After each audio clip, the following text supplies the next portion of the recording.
Okay then, it is time for more transfers as it's not too big of a transfer roundup right now, and also there's not much happening in terms of actual Overwatch League transfers at the moment. It's gone a little bit quiet in the league. So, first of all, let's start off with North America, shall we? Because, actually no, we're not going to start off with North America, we're going to start off with the EU. I haven't actually sorted these out yet. Normally I sort these out before. So, first of all, we have a movement at Astra Aspera. This is the British DPS Ellie leaving that team and retiring from Overwatch. I wish them all the best as they try and find a new team. Then we have some movements into a new team. First of all, we have Avoided. And Avoided are letting go of two players. This is the Belgian DPS Ken and the Dutch support player Ange. They will move into a two-way with AOA. It's got a lot of accents on it and I'm not sure quite how to say it. I'm going to say AOA.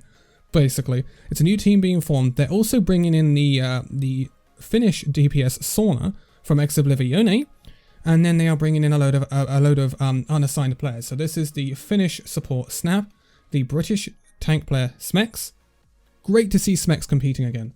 Like, my goodness me, that guy deserves a chance after the rotten year he's had at the Paris Eternal and getting COVID and having heart valve troubles and stuff like that. He deserves a shot. He really does. So I'll be very, very glad if he can fix it all up and get back on the road. Then we have LH Cloudy, the Finnish main tank. He is also moving to AOA. They are also picking up the Swedish DPS player Sickle and the French DPS player Zik. Zik was at the Toronto Defiant not so long ago. He wasn't massively great in the Overwatch League, but I'm sure he can try and gain some momentum back in the Contenders scene along with LH Cloudy and Smex as well. Now we will move to the North American region though, where we see that Odyssey are letting go of the British DPS player Dove. They will no longer be assigned, so I wish them all the best in their search for a new team.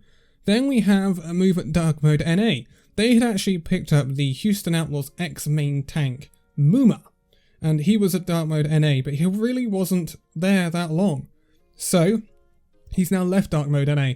And it'll be interesting to see where Muma goes. I mean, I'm not expecting Muma to get to the Overwatch League unless it's with Paris Eternal. So, I'm not expecting too much to happen with Muma. But it'll be interesting to see what happens nonetheless. Then we have a movement at Revival. This is the Canadian DPS player Reza. He is moving from his loan spell at Drifters. He was inactive at Revival and on loan at Drifters. He's now inactive at Revival and no longer on loan at Drifters. I wish him all the best. We'll see if he's made active again or leaves Revival in time.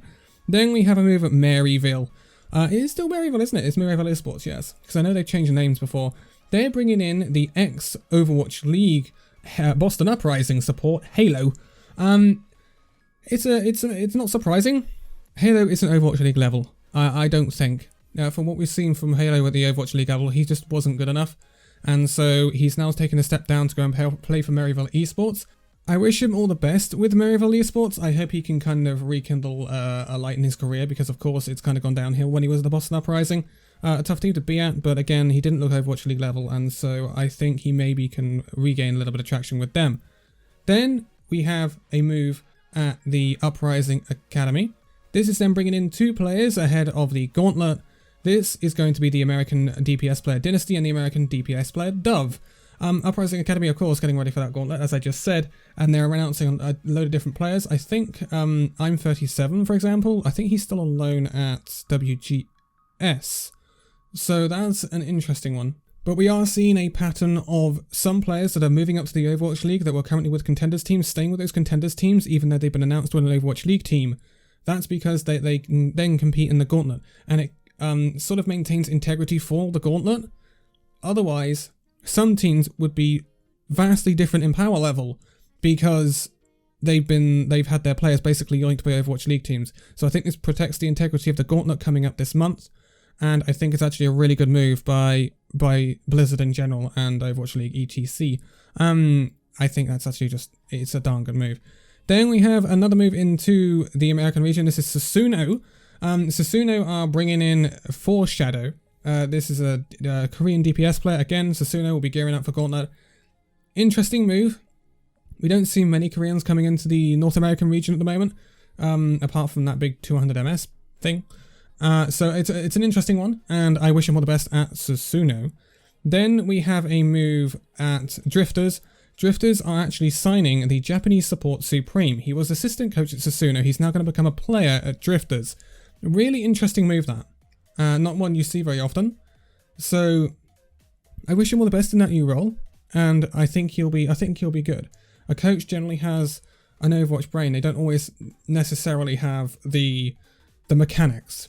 And the reason I say that is because when you look at someone like Krusty in the Overwatch League as an extreme example, he's the greatest coach in the world. I think we have to talk about that right now. But he's in Overwatch Platinum. He's not like a high-level Overwatch player. So sometimes it doesn't always transfer to the game, but sometimes the brain can be there. So yeah, I think this is a decent move. Also, another one that I skipped over in the North American region is Finzi, the Icelandic tank player moving into Square One. I wish Finzi all the best at Square One. I think he'll be pretty darn great for them. And now all we have to go over is the last move we have in this group of moves, and there's two last moves we have in this group of moves, I should say. First of all, the Chinese region, where we see the one winner. They are letting go of the Chinese DPS player Zihi. He will no longer be assigned, and he will also be retiring. So I wish him all the best in his future endeavours outside of Overwatch.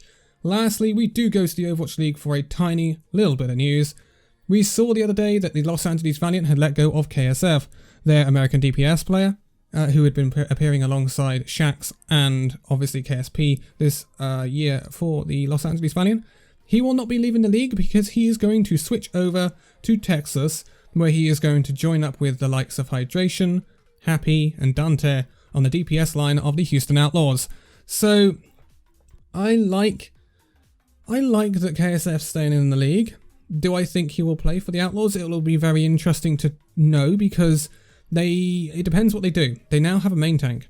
They now have Jangu, right? And he is most likely going to be their main tank, which means Hydration won't be playing main tank for them anymore. It'll be interesting to see whether Hydration is retained at the Houston Outlaws on a main tank role, or whether he is maintained on a DPS role.